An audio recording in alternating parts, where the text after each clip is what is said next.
Moose. The moose or Eurasian elk is the largest extant species in the deer family. Moose are distinguished by the palmate antlers of the males. Other members of the family have antlers with a dendritic configuration. Moose typically inhabit boreal and mixed deciduous forests of the Northern Hemisphere in temperate to subarctic climates. Moose used to have a much wider range, but hunting and other human activities greatly reduced it over the years. Moose have been reintroduced to some of their former habitats. Currently, most moose are found in Canada, Alaska, Scandinavia and Russia. Their diet consists of both terrestrial and aquatic vegetation. The most common moose predators are wolves, bears, and humans. Unlike most other deer species, moose are solitary animals and do not form herds. Although generally slow-moving and sedentary, moose can become aggressive and move surprisingly quickly if angered or startled. Their mating season in the autumn can lead to spectacular fights between males competing for a female. Etymology and naming. The animal bearing the scientific name Ailses ailses is known in Britain as the elk, and in North America as the moose. The British English word elk has cognates in other Indo-European languages, for example elg in Danish/Norwegian, elg in Swedish, elch in German, and los in Polish. Latin ailse or ailses and Greek orc are probably Germanic loan words. Confusingly, the word elk is used in North America to refer to a different animal, Cervus canadensis, which may also be called wapiti, which is a similar though slightly smaller species, the second largest deer species. That animal is very similar to the red deer of Central and Western Europe, though it is distinctly different behaviorally and genetically.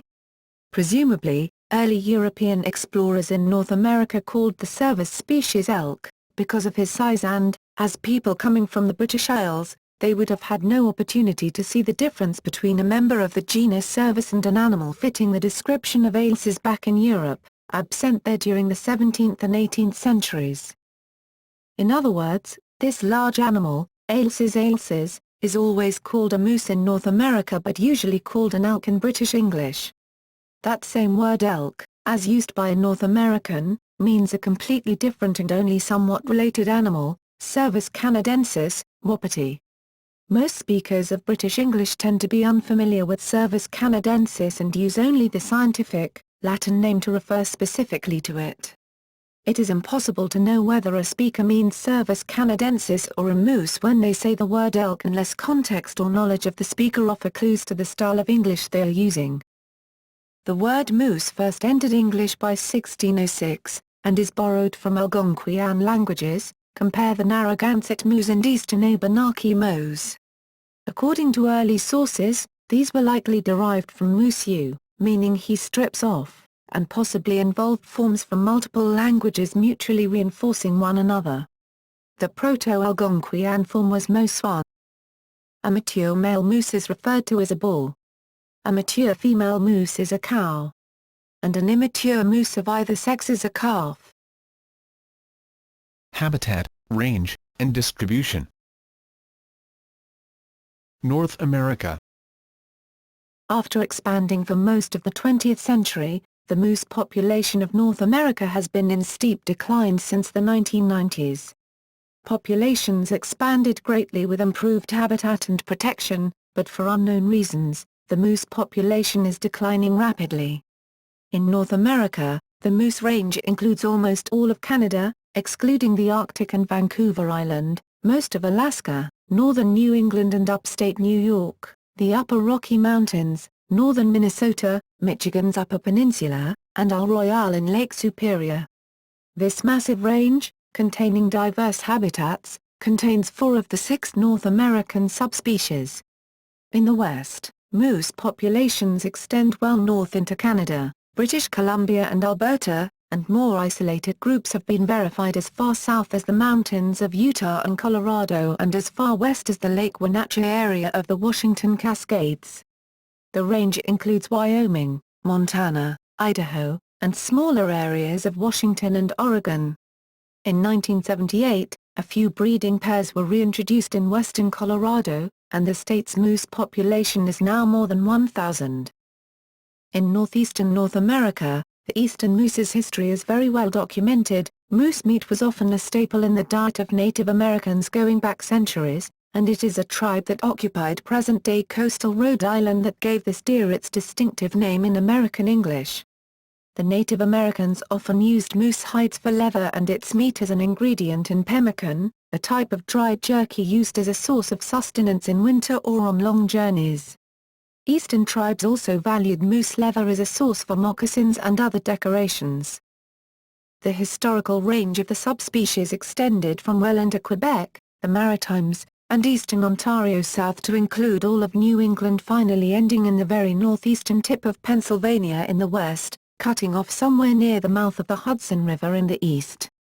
The moose has been extinct in much of the eastern U.S. for as long as 150 years, due to colonial era overhunting and destruction of its habitat. Dutch, French, and British colonial sources all attest to its presence in the mid-17th century from Maine south to areas within 100 miles of present-day Manhattan. However, by the 1870s, only a handful of moose existed in this entire region in very remote pockets of forest. Less than 20% of suitable habitat remained. Since the 1980s, however, moose populations have rebounded, thanks to regrowth of plentiful food sources, abandonment of farmland, better land management, cleanup of pollution, and natural dispersal from the Canadian Maritimes and Quebec. South of the Canadian border, Maine has most of the population with a 2012 head count of about 76,000 moose. Dispersals from Maine over the years have resulted in healthy, growing populations each in Vermont and New Hampshire, notably near bodies of water and as high up as 3,000 feet above sea level in the mountains.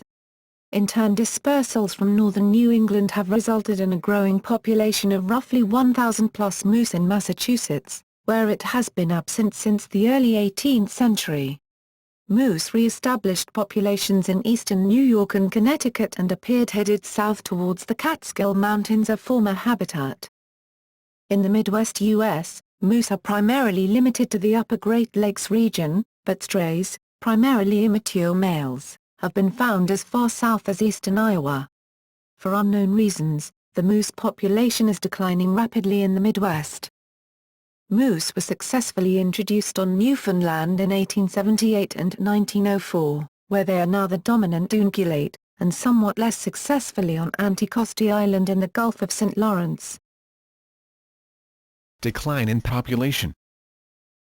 Since the 1990s, moose populations have declined dramatically in virtually every part of North America.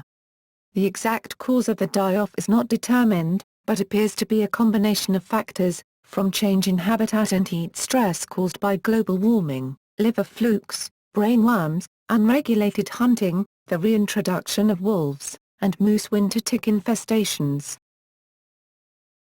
Europe and Asia. In Europe, moose are currently found in large numbers throughout Norway, Sweden, Finland, Poland, and the Baltic states, with more modest numbers in the southern Czech Republic, Belarus and northern Ukraine. They are also widespread through Russia on up through the borders with Finland south towards the border with Estonia, Belarus and Ukraine, and stretching far away eastwards to the Yenisei River in Siberia. The European moose was native to most temperate areas with suitable habitat on the continent and even Scotland from the end of the last ice age, as Europe had a mix of temperate boreal and deciduous forest. Up through classical times, the species was certainly thriving in both Gaul and Magna Germania, as it appears in military and hunting accounts of the age. However, as the Roman era faded into medieval times, the beast slowly disappeared. Soon after the reign of Charlemagne, the moose disappeared from France, where its range extended from Normandy in the north to the Pyrenees in the south. Farther west, it survived in Alsace and the Netherlands until the 9th century, as the marshlands in the latter were drained and the forests were cleared away for feudal lands in the former. It was gone from Switzerland by the year 1000, gone from the Western Czech Republic by 1300, gone from Mecklenburg in Germany by c. 1600, and has been gone from Hungary and the Caucasus since the 18th and 19th century, respectively. By the early 20th century, The very last strongholds of the European moose appeared to be in Scandinavian countries and patchy tracts of Russia, with a few migrants found in what is now Estonia and Lithuania. The USSR and Poland managed to restore portions of the range within its borders, such as the 1951 reintroduction into Campinos National Park and the later 1958 reintroduction in Belarus, but political complications obviously limited the ability to reintroduce it to other portions of its range. Attempts in 1930 and again in 1967 in marshland north of Berlin were unsuccessful. At present in Poland, populations are recorded in the Białcha River Valley, Campinos, and in Białowieża Forest. It has migrated into other parts of Eastern Europe and has been spotted in eastern and southern Germany. Unsuccessful thus far in recolonizing these areas via natural dispersal from source populations in Poland, Belarus, Ukraine, Czech Republic and Slovakia, it appears to be having more success migrating south into the Caucasus. It is listed under Appendix 3 of the Berne Convention. In 2008, 2 moose were reintroduced into the Scottish Highlands and Allerdale Wilderness Reserve.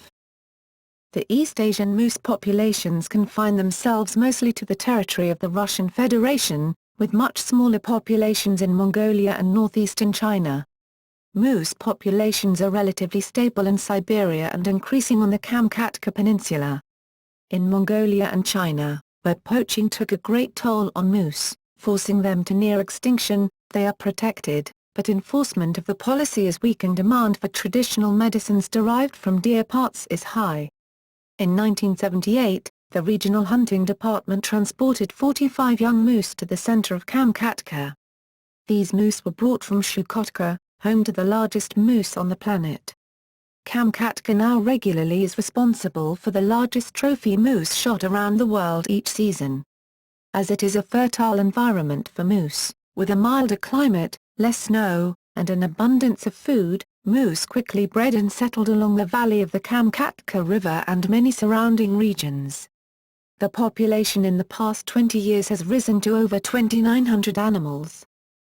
The size of the moose varies. Following Bergmann's rule, population in the south, La. Cameloids, usually grow smaller, while moose in the north and northeast, La. Berelny, can match the imposing sizes of the Alaskan moose, La. Gigas, and are prized by trophy hunters. New Zealand. In 1900, an attempt to introduce moose into the Hokitika area failed. Then in 1910 10 moose, 4 bulls and 6 cows, were introduced into Fiordland. This area is considered a less than suitable habitat, and subsequent low numbers of sightings and kills have led to some presumption of this population's failure. The last proven sighting of a moose in New Zealand was in 1952. However, a moose antler was found in 1972 and DNA tests showed that hair collected in 2002 was from a moose. There has been extensive searching, and while automated cameras failed to capture photographs, evidence was seen of bedding spots, browsing and antler marks. Populations. North America.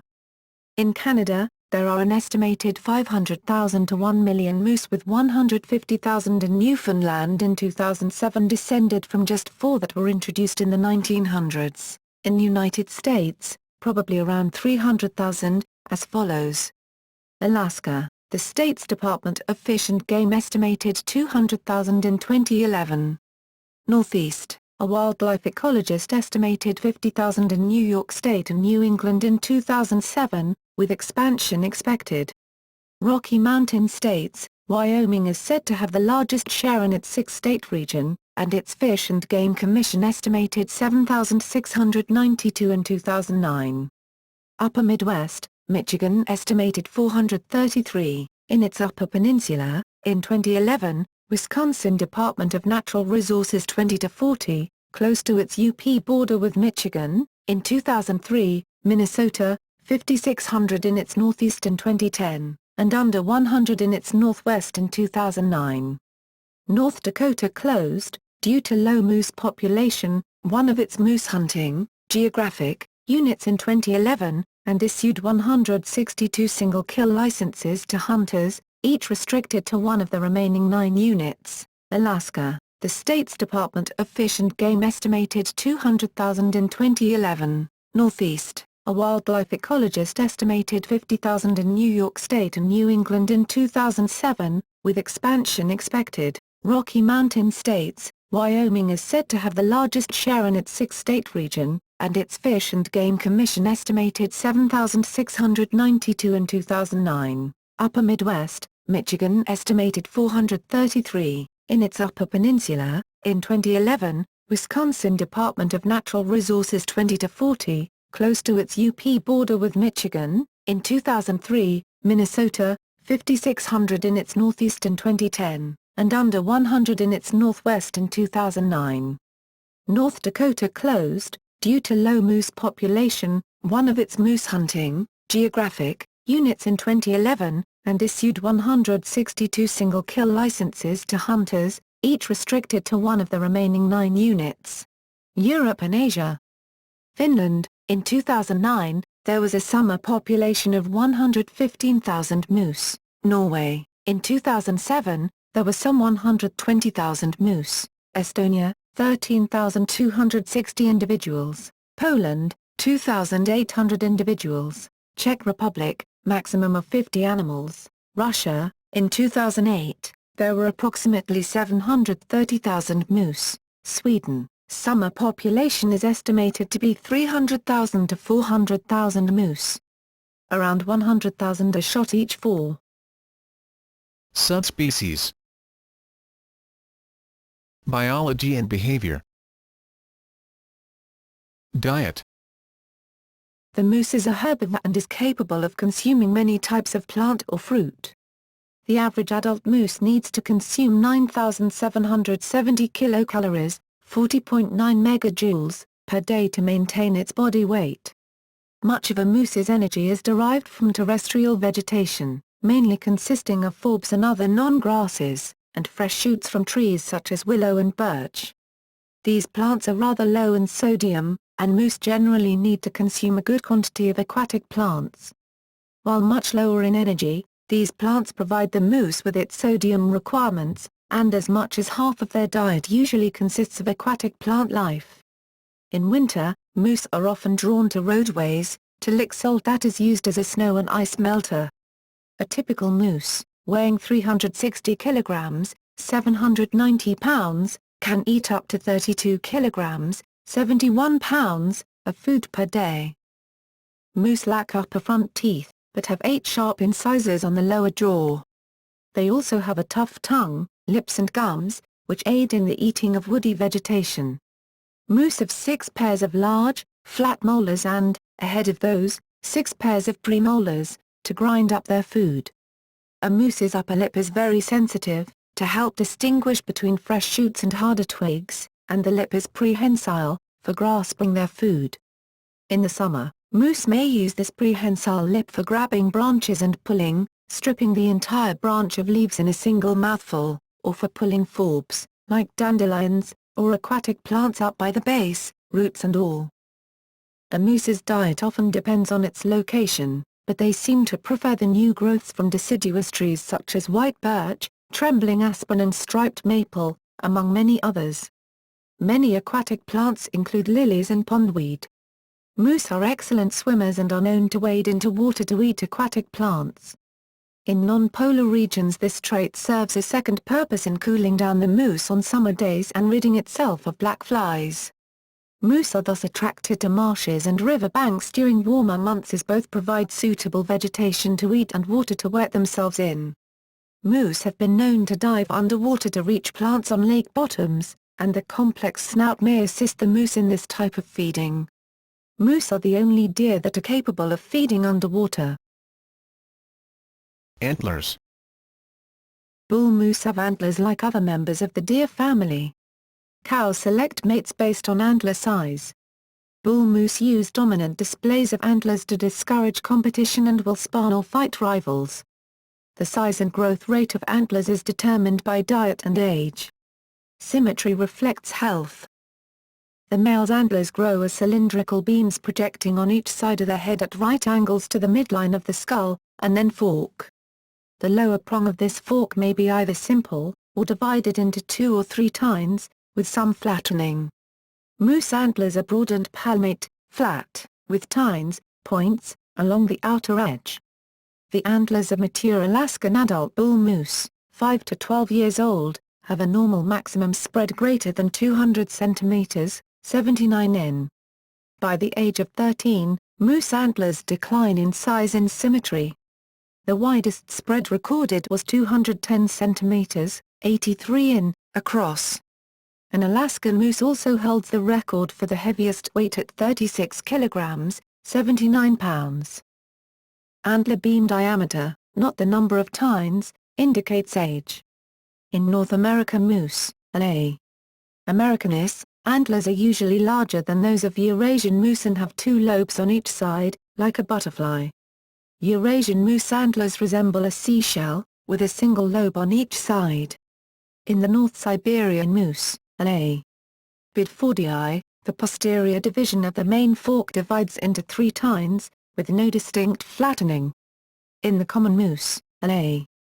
ailses, this branch usually expands into a broad palmation, with 1 large tine at the base and a number of smaller snags on the free border. There is, however, a Scandinavian breed of the common moose in which the antlers are simpler and recall those of the East Siberian animals. The palmation appears to be more marked in North American moose than in the typical Scandinavian moose. After the mating season, males drop their antlers to conserve energy for the winter.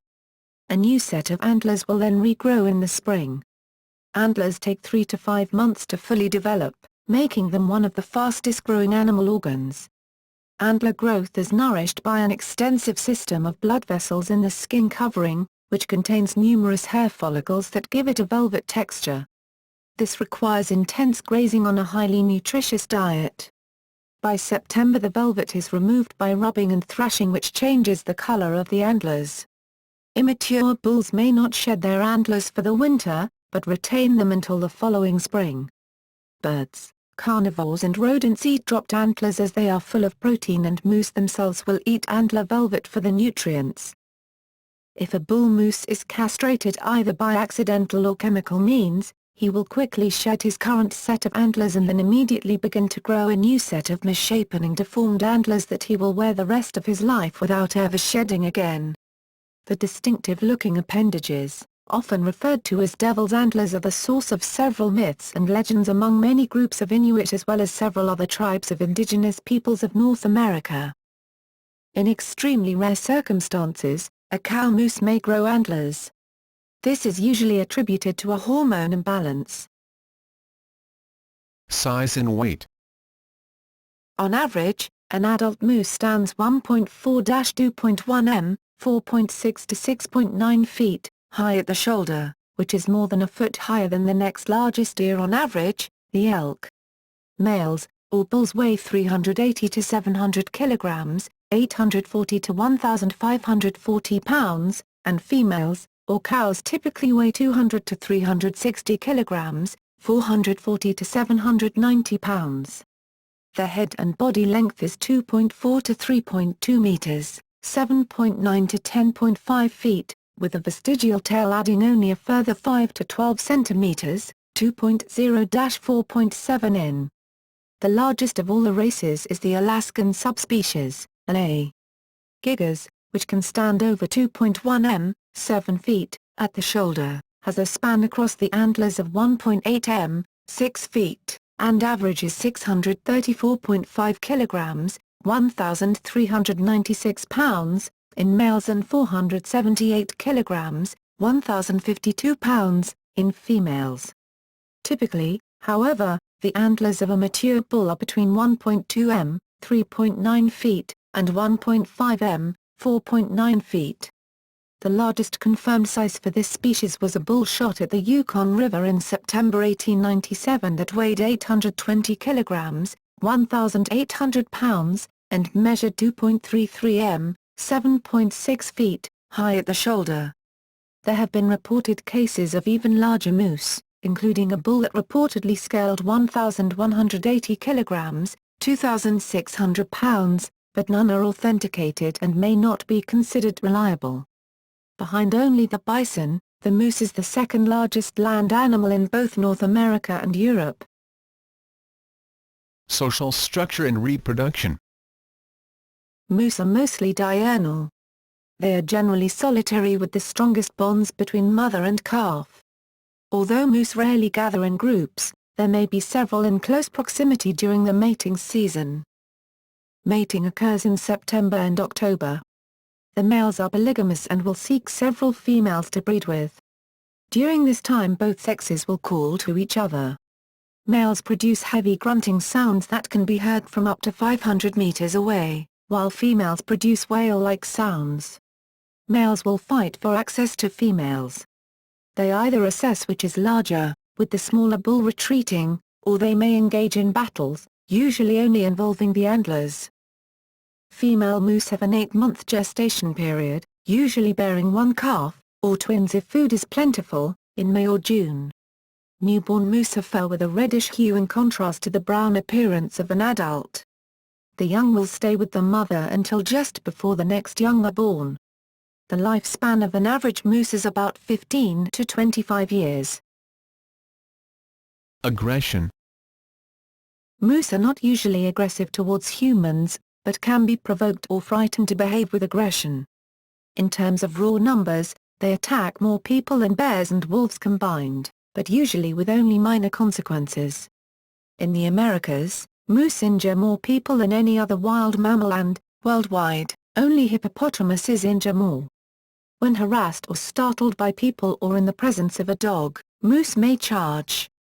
Also, as with bears or any wild animal, moose that have become habituated to being fed by people may act aggressively when denied food. During the fall mating season, bull moose may be aggressive toward humans due to the high hormone levels they experience. Cows with young calves are very protective and will attack humans who come too close, especially if they come between mother and calf. Unlike other dangerous animals, moose are not territorial, and do not view humans as food, and will therefore usually not pursue humans if they simply run away. Like any wild animal, moose are unpredictable and should be given a respectful amount of space.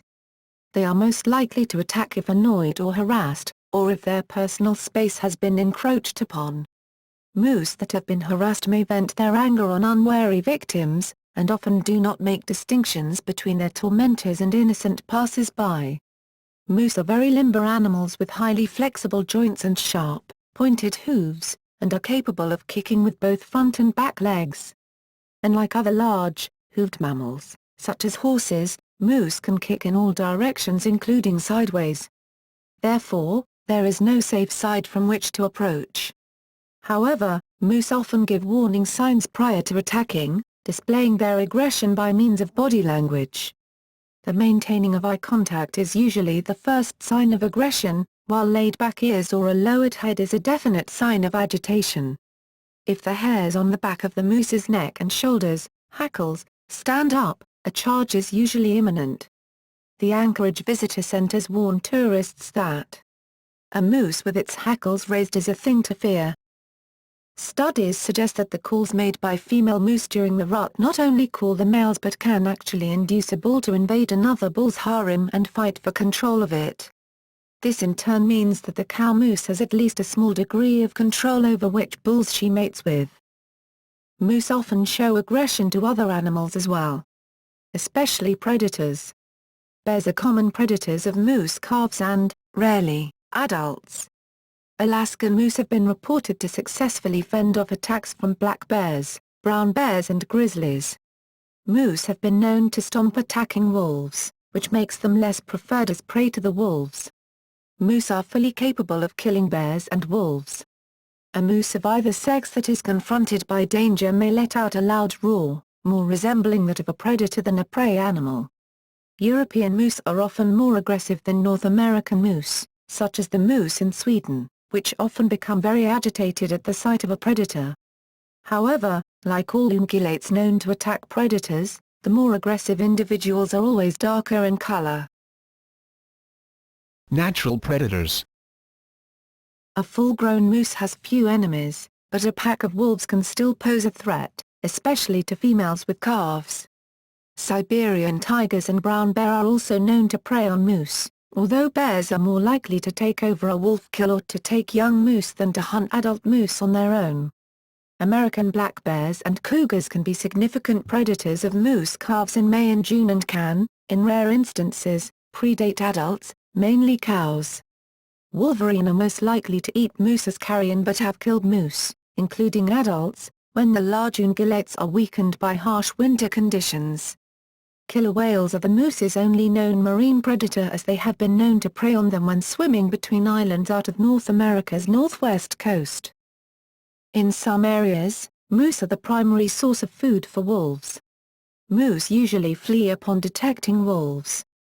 Wolves usually follow moose at a distance of 100 to 400 meters, 330 to 1,310 feet, occasionally at a distance of 2 to 3 kilometers, 1.2 to 1.9 miles. Attacks from wolves against young moose may last seconds, though sometimes they can be drawn out for days with adults. Sometimes, wolves will chase moose into shallow streams or onto frozen rivers, where their mobility is greatly impeded. Moose will sometimes stand their ground and defend themselves by charging at the wolves or lashing out at them with their powerful hooves. Wolves typically kill moose by tearing at their haunches and perineum, causing massive blood loss.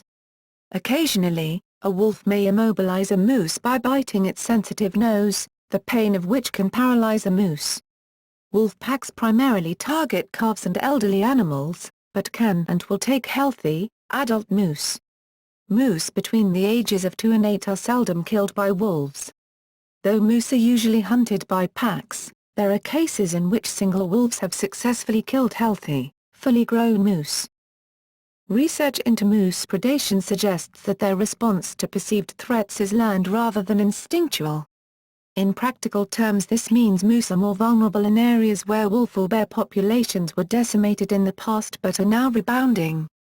These same studies suggest, however, that moose learn quickly and adapt, fleeing an area if they hear or smell wolves, bears, or scavenger birds such as ravens.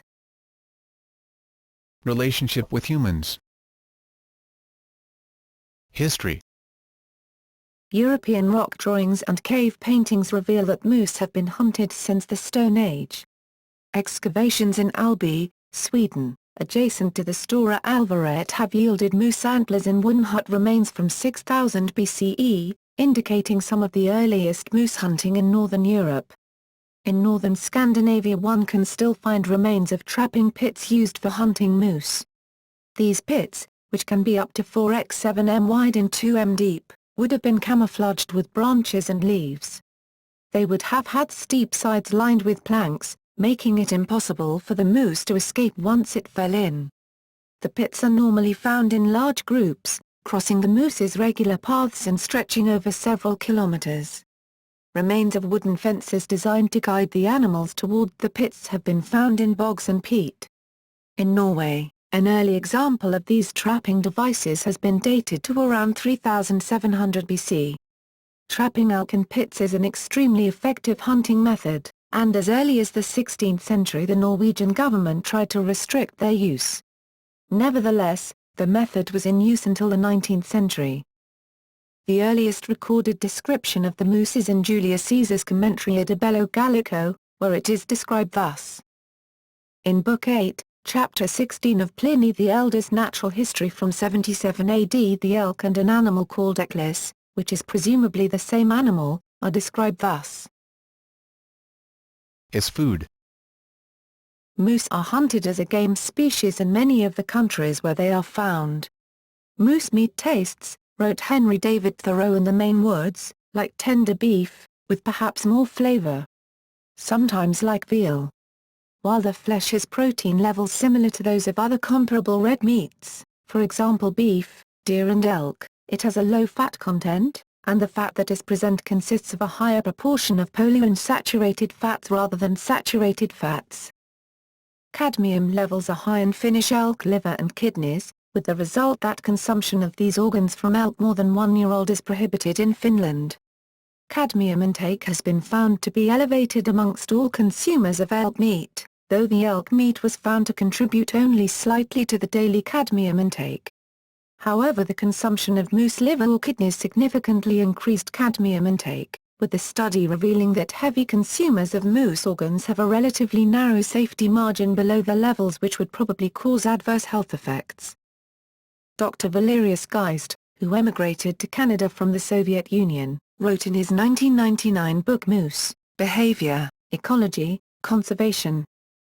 Boosting of moose populations in Alaska for hunting purposes is one of the reasons given for allowing aerial or airborne methods to remove wolves in designated areas. For example, Craig measured, a kill of 124 wolves would thus translate to 1488 moose or 2976 caribou or some combination thereof.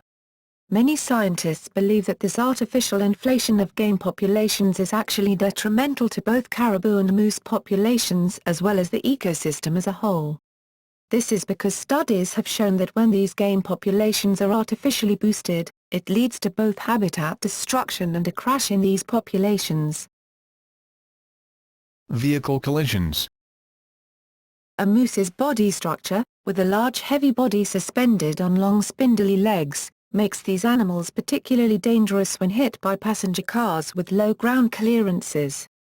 Generally, when colliding with a moose at high speed, the car's bumper and front grille will break the moose's legs, causing the body of the moose to fall onto the car's hood and delivering the bulk of the animal's weight into the windshield, crashing the front roof support beams and anyone in the front seats. Collisions of this type are frequently lethal. Seatbelts offer no protection, and airbags may not deploy or be of much use if they do. Although vehicles with higher clearances, such as trucks, are typically immune from this effect, the force of striking any 270-plus kg, 600-plus pound, object at high speed should not be underestimated. These risks led to the development of a vehicle test referred to as the Moose Test, Swedish, Algtest, German, Elgtest. Moose warning signs are used on roads in regions where there is a danger of collision with the animal. The triangular warning signs common in Sweden, Norway, and Finland have become coveted souvenirs among tourists traveling in these countries, causing the road authorities so much expense that the moose signs have been replaced with image-less generic warning signs in some regions. In January 2008, the Norwegian newspaper Aftenposten estimated that some 13,000 moose had died in collisions with Norwegian trains since 2000.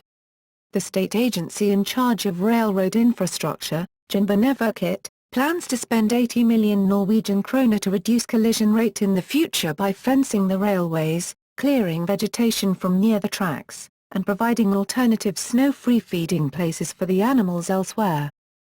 In the Canadian province of New Brunswick, collisions with moose are frequent enough that all new highways have fences to prevent moose from accessing the road, as has long been done in Finland, Norway, and Sweden. A demonstration project, Highway 7 between Fredericton and St. John, which has one of the highest frequencies of moose collisions in the province, did not have these fences until 2008, although it was and continues to be extremely well signed. Newfoundland and Labrador recommended that motorists use caution between dusk and dawn because that was when moose are most active and most difficult to see, increasing the risk of collisions. Local moose sightings are often reported on radio stations so that motorists can take care while driving in particular areas. In Sweden, a road will not be fenced unless it experiences at least one moose accident per kilometer per year. In eastern Germany, where the scarce population is slowly increasing, there were 2 road accidents involving moose since 2000. Domestication. Domestication of elks was investigated in the Soviet Union before World War II. Early experiments were inconclusive, but with the creation of an elk farm at Pecora Ilich Nature Reserve in 1949 a small-scale elk domestication program was started, involving attempts at selective breeding of animals on the basis of their behavioral characteristics. Since 1963, the program has continued at Kostroma Moose Farm, which had a herd of 33 tame elk as of 2003. Although at this stage the farm is not expected to be a profit-making enterprise, it obtains some income from the sale of elk milk and from visiting tourist groups. Its main value, however, is seen in the opportunities it offers for the research in the physiology and behavior of the elk. as well as in the insights it provides into the general principles of animal domestication. In Sweden, there was a debate in the late 18th century about the national value of using the elk as a domestic animal. Among other things, the elk was proposed to be used in postal distribution, and there was a suggestion to develop a moose-mounted cavalry. Such proposals remained unimplemented, mainly because the extensive hunting for elk that was deregulated in the 1790s nearly drove it to extinction. While there has been documented cases of individual elks being used for riding and/or pulling carts and sleds, Jacloth concludes no wide-scale usage has occurred outside fairy tales. Paleontology. Moose are an old genus. Like its relatives, Odocoileus and Capreolus, the genus Ailsis gave rise to very few species that endured for long periods of time. This differs from the megasaurines, such as the Irish elk, which evolved many species before going extinct. Some scientists, such as Adrian Lister, grouped all the species into one genus, while others, such as Augusto Azzaroli, used Ailsis for the living species, placing the fossil species into the genera Cervalsis and Libralsis. The earliest known species is Libralsis gallicus, French moose, which lived in the Pliocene epoch, about 2 million years ago.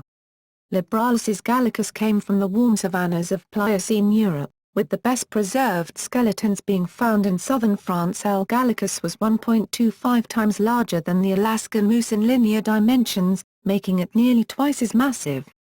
L. gallicus had many striking differences from its modern descendants. It had a longer, narrower snout and a less developed nasal cavity, more resembling that of a modern deer, lacking any sign of the modern moose snout. Its face resembled that of the modern wapiti.